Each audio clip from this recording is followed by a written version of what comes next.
This video is brought to you by the UEF store, making ships that fall out of the sky since Alpha. Seriously, don't buy ships from there. Ever.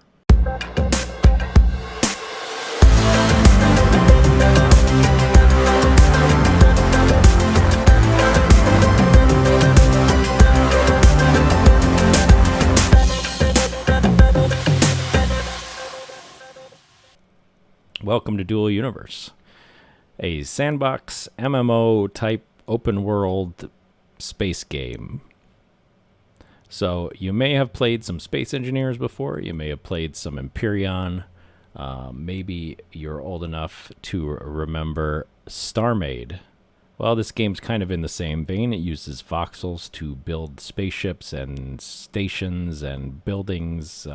This whole building here, which is the starter building made out of voxels. As for what to do, well, you can mine, you can do industry, you can go out and hunt other haulers or other PvP players in open space. You can build organizations, you can do industry, you can do trading. Basically, whatever you think of, you can go do.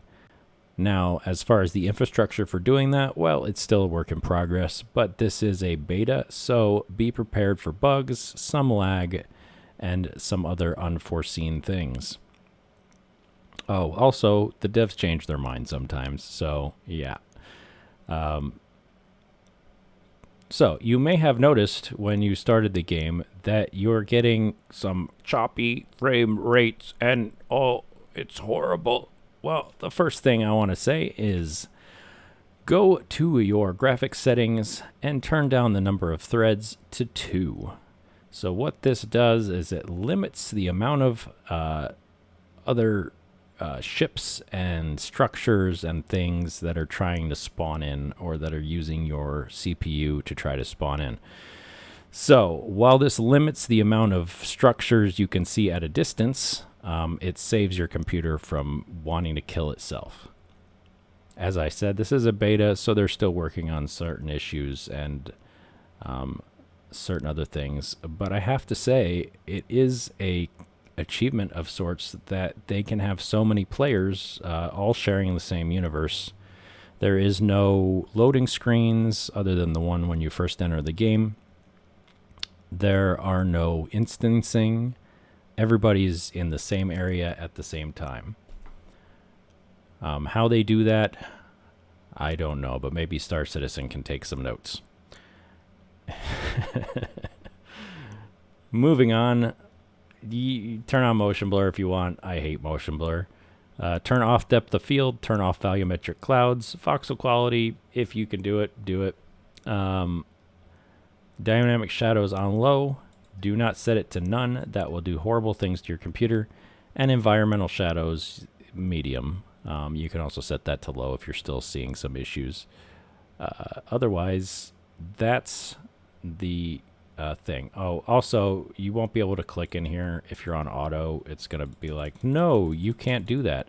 So you need to click custom and then change it to 2. Oh, and as you see down here, restart the game for options to take effect.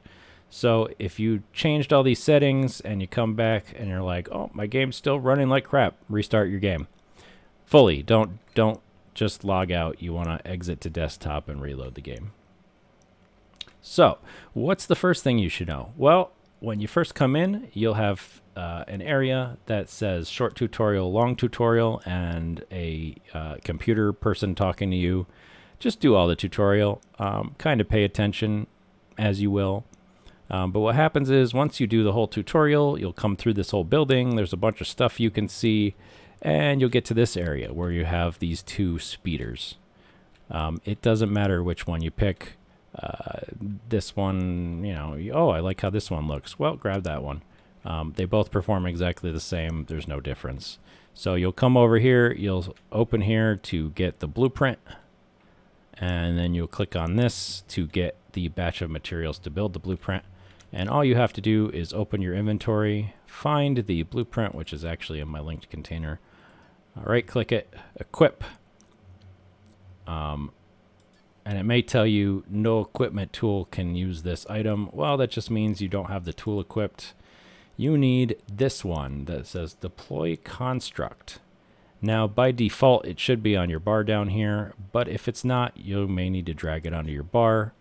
And then if you click it again, equip, you'll get this square. I don't have the materials because I've already done this part, but you'll go outside to the tarmac where hopefully you won't lag like crazy, and you'll place it on the ground. Now, one of the cool things about this game that I really like is that you have like all these advertisements and stuff from player organizations. This one's obviously French. Nope, that's German. You got another screen up here with some motion stuff. That's French.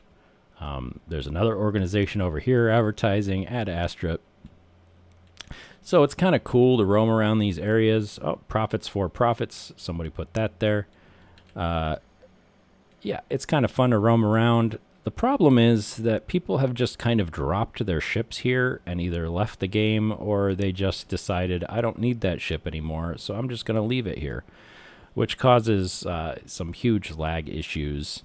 The devs are working on it, so be prepared if you're in a market area or a new player area that you're going to lag some.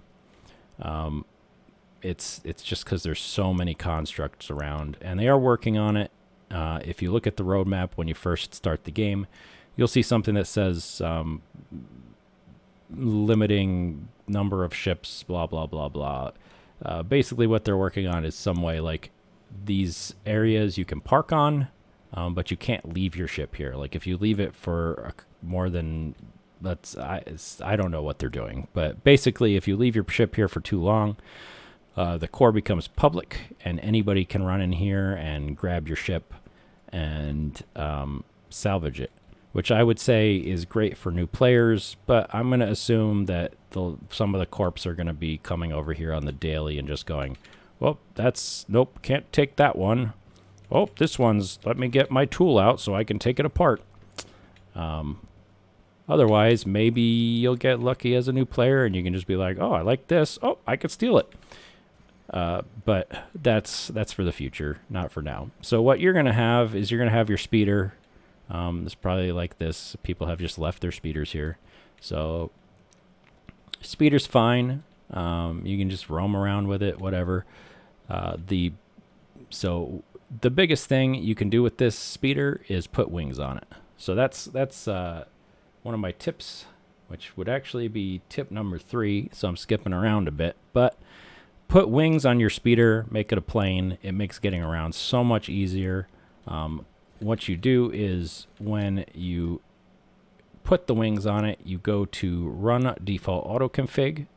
All I did was right click on the seat here, run default auto config, and change it to a flying construct, because by default it'll be a ground construct and it will not fly. So once you change it to a flying construct, it'll fly for you. But you can just slap those wings on, like on this one, you can slap them right on the back here. On this one, if you got this one, you can just slap it right on this gray air on the engine and make it fly. It won't go very fast, but it'll get you around the map without running into issues. What inevitably happens with these little hover vehicles is they'll hit a dip and just flip end over end and destroy all of your thrusters, and then you end up walking, which is a pain in the butt. So, tip number 1 was do all the tutorials, because they give you things. So I'm going to show you. At one point in the tutorial, you're going to get to this area where it's going to tell you about if you have friends, you can join them on other areas, because you see all these numbers here? We're in District 1. However, there's all these other districts. If you open your map, this is the ARC ship right here. But all of these around here are other districts. So you may have started in District 1. If you have a friend joining, they may have started in like District 6 or District 3. They may be down here. What they can do is they can go to this area, or you can go to this area, and you see the numbers. Well, if you wanted to go to District 3, you just go over here and you click F on Activate. It'll take you to District 3. It's fine. The other thing here is it's going to tell you to go out here to this ship. This is the shuttle to Sanctuary, which brings me to tip number 2. Do not go to Sanctuary. It is a trap. Now, the devs did not intend it as a trap, but it is a trap. See, these things are kind of cool. You've got this person selling ships here, and they put these dispensers here with these batches for 45,000 quanta. I don't know why this is the symbol for quanta, but 45,000 quanta, you can get this blueprint for this truck boy thing and fly that around if you spawn the blueprint. Obviously, you got to get the materials and stuff, but that's what that looks like. Gives you a blueprint for that. You can get those. This game has showrooms from other players. You can go to markets built by other players, so you're not limited to like the things that the devs have set up.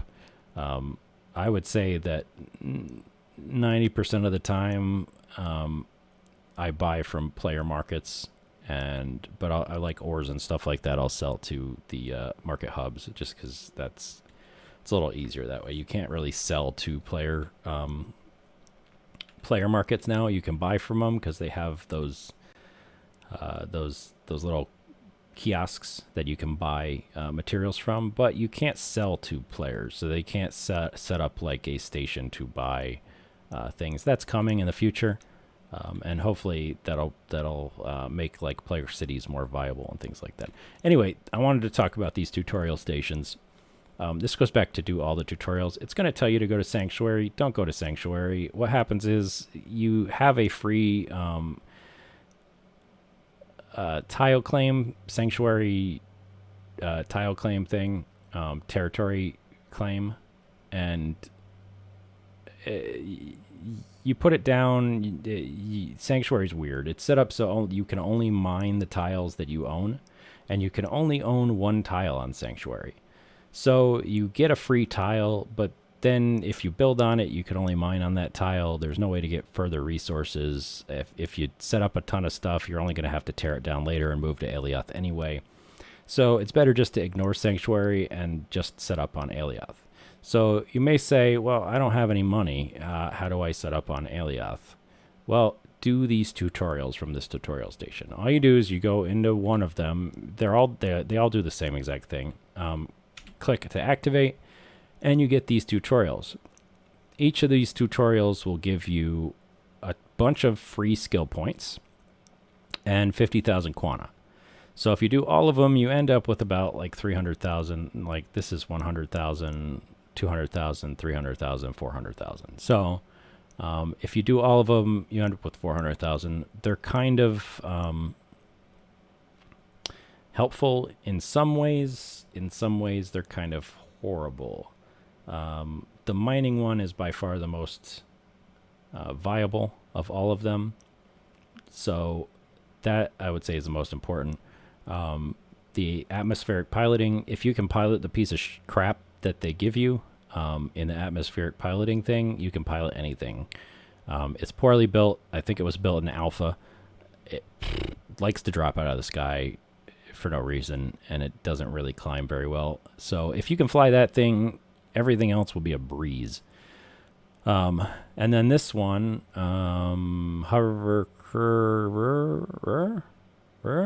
hovercraft upgrade tutorial will actually tell you exactly what I did about putting the wings on your hovercraft to turn it into a plane. So yeah, do that. It'll tell you the same thing. But each of these, some of them are super short, and you get 50,000 quanta. So what you do with that is you go to the market. So let's say you've done all these tutorials. You didn't go to Sanctuary because you're smart, and you want to put wings on your speeder, and you want to get that land claim thing, the territory claim. So you want to go over to the market, and if you open your map up, wherever you are, so let's zoom in here, wherever you are, you'll see this big M. So I'm here because if I click center on location, you can see it centers on me. This big M is below me. So what I can do is right click on that, set as destination, and I can go over there and use the market there. The main market that most people sell at is market 6, which is up here. I call it the junkyard because there's so many ships there. Occasionally they don't spawn on time and you end up ramming them, but it looks like just a bunch of ships that fell out of the sky and somebody left them there. For a while there was a giant cube hovering over the market, which was causing varying issues. Anyway, it's like my biggest complaint in the game is that the markets are just like full of crap and it causes lag. My second biggest complaint of the game is that everything requires like 40 wings to fly. It looks like an early Wright brothers designed half these ships because there's like 80 wings on them in order to gain lift, which doesn't make any sense in the future, but whatever.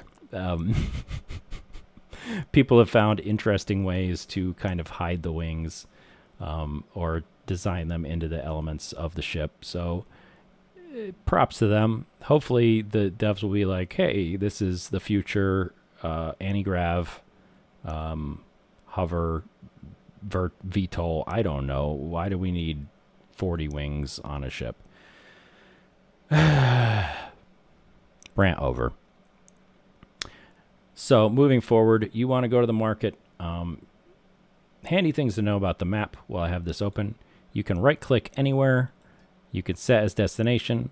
You can bookmark location, and you can copy coordinates. Why do you want to copy coordinates? Well, let's say I want to copy these coordinates right here because I want to tell my friend something. Or let's say I have a base over here. I can click on this and say, hey, I want you to meet me at these coordinates. And I say, well, where are those coordinates? Well, if you hit enter, it brings up chat here. I'll use this because there's nobody in it.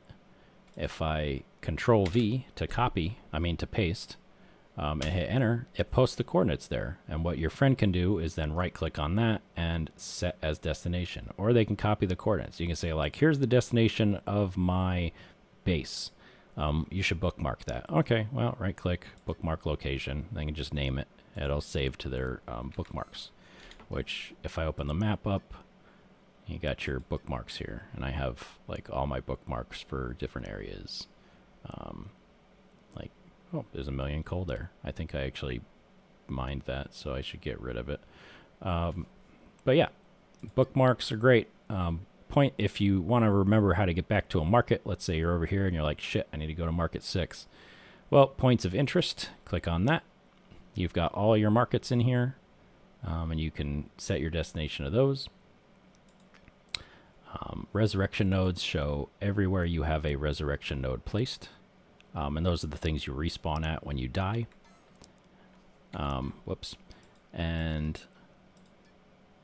warp beacons, if you or your organization has a warp beacon, it'll show up in there. Constructs shows all of the things that you own, so everything that has a core. Cores are what you build things with. There's static cores, which are for buildings. There's space cores for space buildings, and there are dynamic cores for moving things. So all ships, hover vehicles, things like that have dynamic cores. This thing I'm standing on right now probably has a couple large static cores. You can put cores next to each other to kind of make like superstructures. You just have to edit each zone separately. So, moving on to the next tip is traits.